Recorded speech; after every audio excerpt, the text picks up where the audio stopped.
discussão nossa aqui contínua, né, é sobre os processos de imigração de brasileiros, né? Mais recentemente, nós detalhamos todas as mudanças que ainda estão em grande discussão na Itália, né, de restrição, por exemplo, à cidadania para as pessoas que queriam constituir a cidadania italiana. E agora a gente fala de mudanças também de capixabas brasileiros para ingressarem em Portugal, não só como turistas, né, mas como pessoas que querem firmar residência por lá. Meu convidado já está aqui no estúdio, inclusive, para esclarecer as dúvidas de todos vocês. É o Alexandre Mendes. Ele é o presidente aqui no Espírito Santo da Associação de Portugueses do Estado do Espírito Santo. Vamos falar um pouquinho dessas novas regras, Alexandre. Seja bem-vindo, bom dia. Bom dia a todos, a quem nos escuta, aqui no estúdio. O Alexandre, ele já me falou aqui que ele é português, ele está há 16 anos no Brasil. 16 anos em solo capixaba. Ele é... Fala para os meus ouvintes aqui. É um verdadeiro luso-capixaba. Que bonitinho. Bom, regras que já estão aprovadas, Alexandre? Regras que estão em curso, outras aprovadas e já sancionadas pelo Presidente da República desde a semana passada, e outras irão agora ao Parlamento, à Assembleia da República em Portugal, para depois serem sancionadas pelo Presidente. Alexandre, a gente percebeu um movimento muito grande, né, de saída do Brasil para tentar a vida no exterior, e Portugal foi primeiro ponto de parada.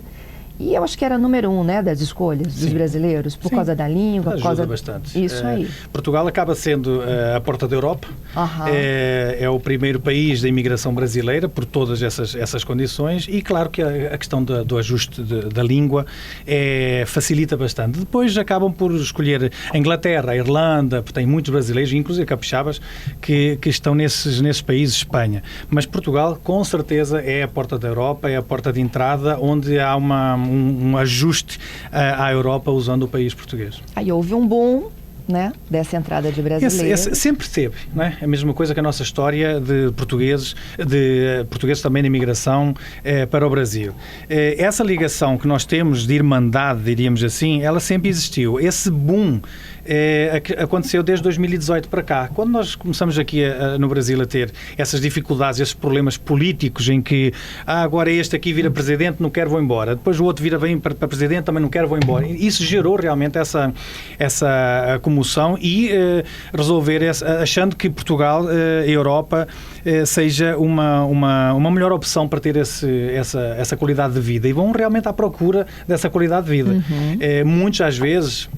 Eu recebo no gabinete, até mesmo atendendo para tirar dúvidas, saem daqui às vezes com quase poucas condições para poder fazer essa imigração, porque vão ao desconhecido e depois acabam muito por ter dificuldades, querem regressar. Entram como turistas. Exatamente, isso é o que mais acontece. Isso é uma das grandes razões para que o Governo agora, que acabou de ganhar no dia 18 de maio, proceda a essas alterações e que faça grande dificuldade à imigração. Então, o que acontecia? Eles migravam como turistas, chegavam lá e não voltavam ao fim dos 3 meses, Exatamente. Né? Na verdade, a nossa relação, temos a possibilidade de o brasileiro estar até no máximo 180 dias. O que não pode é fazer isso de forma direta. Falou bem que é 90 dias os primeiros e depois posso prorrogar por mais 90. Portanto, 90 mais 90. Ou no final dos 180 dias, como turista, eu tenho que regressar. O brasileiro, e aliás o português aqui é a mesma coisa, tem que regressar. E isso não acontece. Portanto, eu compro a passagem ida e volta por 2, 3 semanas, 30 dias que seja, e depois já está lá dentro, não volto mais. Porque aí passo a imigração ilegal, enfim, todas aquelas... Ele está ilegal, né? Exatamente. Passados, então, 180 dias, ele Fica está... ilegal. Fica ilegal. Hoje os acessos são turismo, estudante... Tem vários. E trabalho. Turismo foi criado há 2 anos pelo anterior governo, um visto que se chama, ainda está em vigor, que é o visto de procura de trabalho. Que, na verdade, na prática, é um visto que não veio ajudar rigorosamente nada, veio facilitar, a meu ver, a respeito a opiniões contrárias, mas que veio facilitar ainda mais essa imigração ilegal. Porquê? É um visto que o brasileiro sai daqui, portanto, o capixaba recorre à instituição portuguesa para obter esse visto, recebe um visto direto de 120 dias para procurar trabalho. Sendo que, no máximo, também, através desse visto, pode ficar a 180, porque ele leva 120, prorrogando por mais 60. Mas ele tem que estar procurando trabalho. Mas é só para essa finalidade. Só que o turismo Vamos ver, a Fernanda sai daqui e vai como turista para lá. Você acha que vai ter algum polícia acompanhando a Fernanda no dia-a-dia, se você vai para a praia como turista, se vai visitar museus ou se vai à procura de trabalho? Então, assim, na prática, isso não veio rigorosamente facilitar em nada, abrir mais as portas para que a imigração ilegal ela acontecesse e esse visto. Tanto que uma das medidas é que esse visto de procura de trabalho agora só será entregue a alta demanda de qualificação. Ou seja, Portugal está a precisar de engenheiro civil, então esse visto é concedido. Eu estou a precisar de um engenheiro eletrotécnico, engenheiro informático, esse visto é concedido. Tirando isso, não mais. Entendido. É uma das normas agora modificadas. E aí, depois dessa chegada em massa aí de brasileiros a Portugal, a gente acompanhou muito de perto aquele movimento dos próprios portugueses, né, contrários. Eles diziam que a gente estava indo para lá para tirar o trabalho deles e a oportunidade deles, né? Sim, mas isso aí nós com certeza será uma grande minoria, porque eu também posso interpretar a minha chegada aqui em 2009 que o brasileiro ou o capixaba também possa ter entendido que eu vim... A imigração é isso mesmo, é um vai e vem. Só que a grande mudança, Fernanda, é que a imigração brasileira ela mudou. Portanto, há anos 90 era um tipo de imigração, era um tipo de brasileiro, um tipo de classe brasileira, aquele brasileiro com grandes dificuldades, aquele do interior, que procurava mesmo uma vida melhor, e hoje não. Desde 2018 para cá, não. Quem é esse capixaba? Hoje é o empreendedor. Hoje é o ator global que sai, abriu as mãos daqui da vida pública através da cinematografia, enfim, novelas, enfim, que são muito conhecidos e, por exemplo, estão no ramo imobiliário. Temos um ator bastante conhecido da Globo que abriu as portas, a Luana Piovani, a outra, que estão pessoas que vão para empreender, ou seja, não é tirar o lugar, vão abrir até portas para emprego de outros brasileiros ou até portugueses. Então, por isso que também o português hoje face a essa inundação, diria eu, num todo de imigração em Portugal, porque estamos a falar de brasileiros, mas Portugal está entupido de Bangladesh, indiano, paquistanês, Síria, refugiados da guerra. Então, assim, é um conjunto de vários tipos de imigração em que o próprio português, que antes, sim, e eu como português não tenho rigorosamente nenhum problema de assumir que tínhamos sim uma certa dificuldade em lidar e essa aceitação dos brasileiros, esse um certo preconceito, hoje não. Hoje o brasileiro é bem mais, portanto, melhor recebido pelos portugueses por conta dessa outra imigração. E por conta de que os brasileiros hoje estão indo para abrir portas e empreender e colaborar com o país. Né? Entendido. E as restrições chegaram por conta de quê? Primeiramente, as questões... Portugal faz parte da União Europeia. Ao fazer parte da União Europeia, nós temos que cumprir regras determinadas pela União Europeia. Bruxelas determina regras para os membros da União. E uma destas regras é, se eu tenho guerra em Israel, na Síria, eu tenho que ter uma cota para abrigar esses refugiados. Nós somos obrigados. Não é Portugal dizer que quer ou não quer. Nós somos obrigados a responder a essa cota.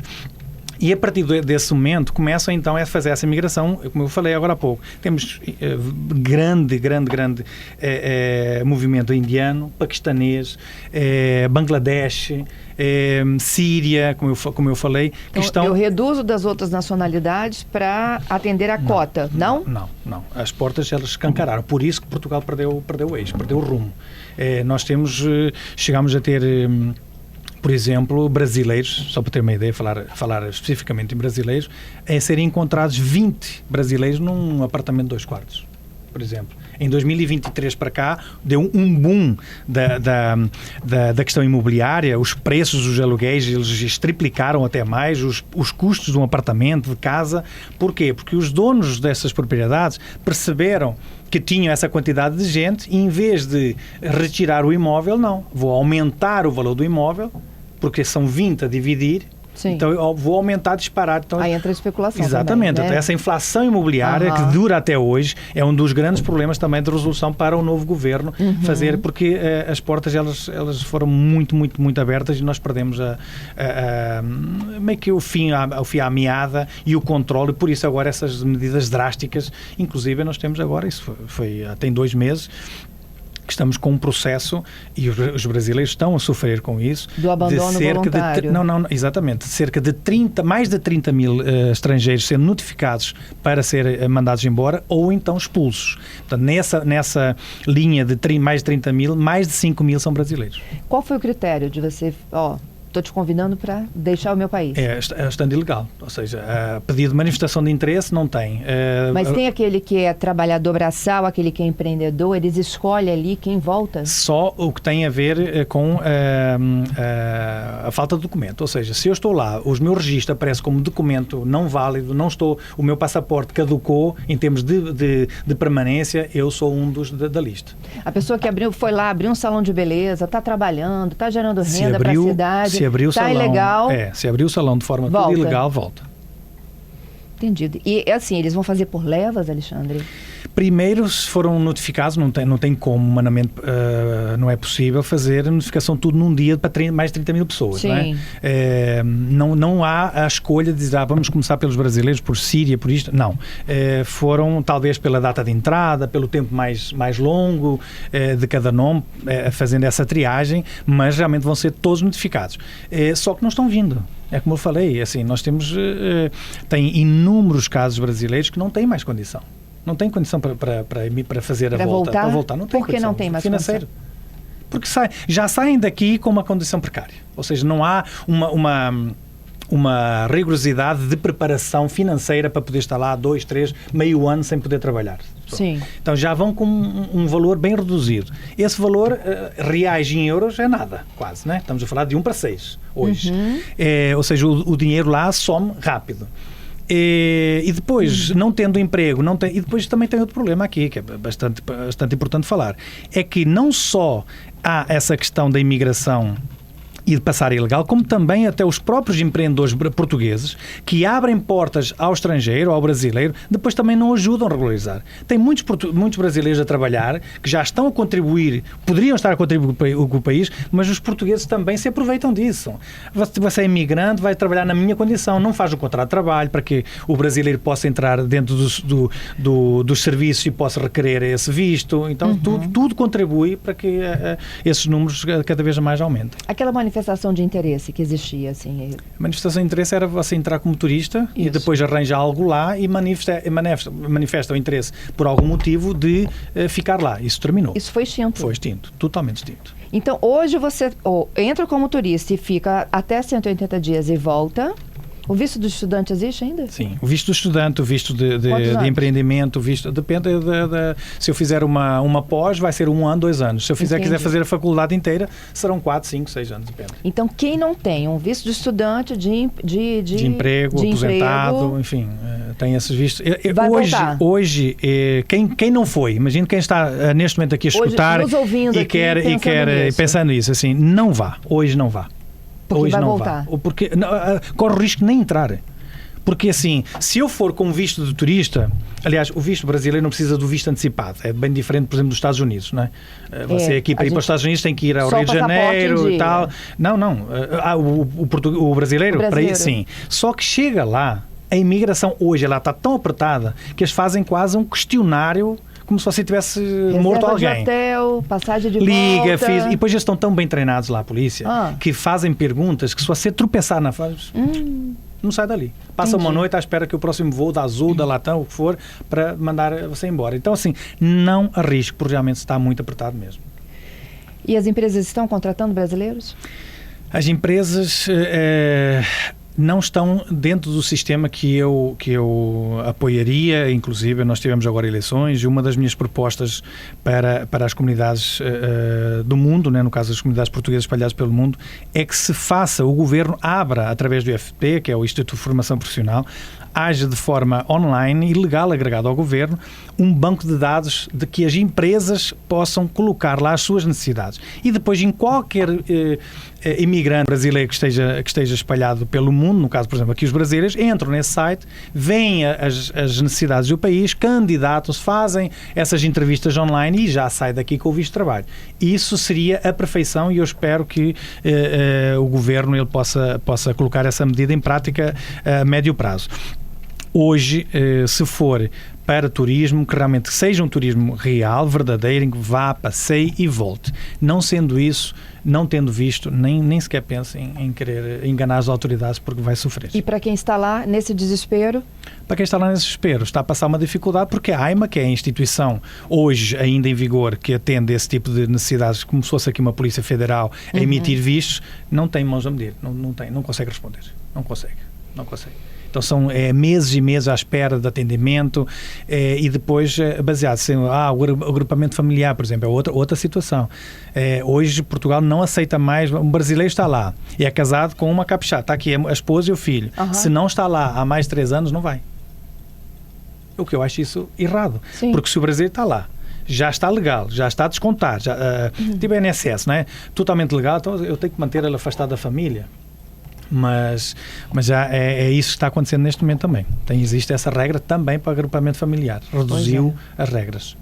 Alexandre, eu te agradeço muito, viu, por nos dar uma clareada aqui de hoje a situação. Acho que a gente ainda vai ter muitas outras conversas. Isso está cada vez mais apertado. É quase o assunto do dia e realmente é uma necessidade. Eu penso que, inclusive, em breve, até as próprias autoridades consulares, o Itamaraty, terá que se envolver em Portugal para poder ajudar muitos brasileiros que estarão em condição precária e que não vão conseguir poder regressar ao país. Alexandre Mendes é presidente da Associação de Portugueses no Espírito Santo, um dos nossos convidados aqui do CBN Vitória.